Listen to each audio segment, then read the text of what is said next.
O mga kababayan, pag-usapan natin ang tungkol sa pagkamatay ni dating USEC ng DPWH na si Maria Catalina Cathy Cabral. Hindi ho dapat mamatay ang katotohanan kasabay ho ng pagkamatay ni USEC Cathy Cabral. Ang pagkamatay po ni dating DPWH Undersecretary Cabral po ay hindi simpleng trahedya. Isa itong malaking halimbawa ng malalang problema sa isang bulok na sistema. Sistemang matagal na pong nakawan.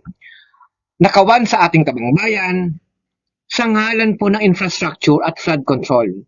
Habang ang mga mamamayan po ay nalulubog sa baha. Si Cabral po ay hindi ordinaryong opisyal. Ayon po sa testimonya at sinumpaang salaysay ni dating DPWH Undersecretary Roberto Bernardo. Siya po ang isa sa sentro ng financial planning at budget manipulation sa DPWH. Bilang pinuno ng planning, hawak niya ang kapangyarihang mag-utos, magdagdag ng mga proyekto sa National Expenditure Program o NEP, lalo na sa bilyon-bilyong pisong flood control projects. Ang aligasyon pong ito mula 2023 hanggang sa 2025, pinaikot ang NEP. Ipinapakitang buo at patas ang distribusyon ng pondo habang may itinatabing napakalalaking halaga para sa piling proyekto na pabor kina Cabral at dating DPWH Secretary Manuel Bunoan. Si Bunoan po, na sentral din sa usapin, ay wala pa rin sa Pilipinas hanggang sa ngayon, sa kabila po ng pangakong uuwi siya noong Disyembre 17. 2 linggo po bago mamatay, kinumpirma po mismo ng Office of the Ombudsman sa pamamagitan ni Assistant Ombudsman Miko Clavano na pumunta si Cabral. Hindi ito maliit na detalye ang ibinigay na pahayag ni Yuse Cabral. Ibig sabihin, may umiiral na investigasyon, may mga tanong, napakaraming mga dokumento at maraming pangalan ang nasasangkot. Sa ngayon po, patay na ang isa sa mga susi. Patay na si Cabral. Ang mas nakapagtataka, sa halip pong ang pamilya po ang manguna sa panawagang imbestigahan ito, sino po ang nangunguna para maisara na po agad ang usapin ng pagkamatay ni Cabral? Hindi po maiiwasang magbukas tayo ng espekulasyon mula sa posibilidad ng stage suicide hanggang sa tanong kung ang bangkay ba ay tunay na si Cabral pero napatunayan pong siya na ito. Hindi ito paratang. Bunga po ito ng kakulangan ng transparency ng ating pamahalaan.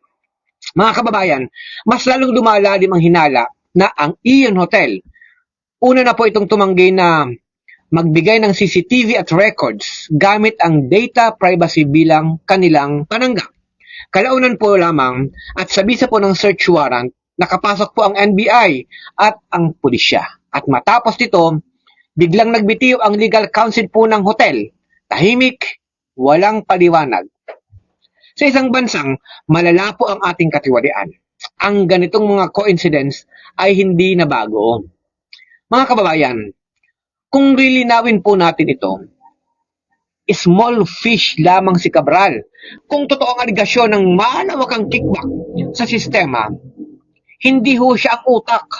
Isa lang siya sa bahagi po ng mekanismo ng malalang pagnanakaw. Ang mas mahalagang tanong, nasaan po yung listahan ng sinasabing ibinigay ni dating Yuse Cabral kay Representative Leandro Liviste?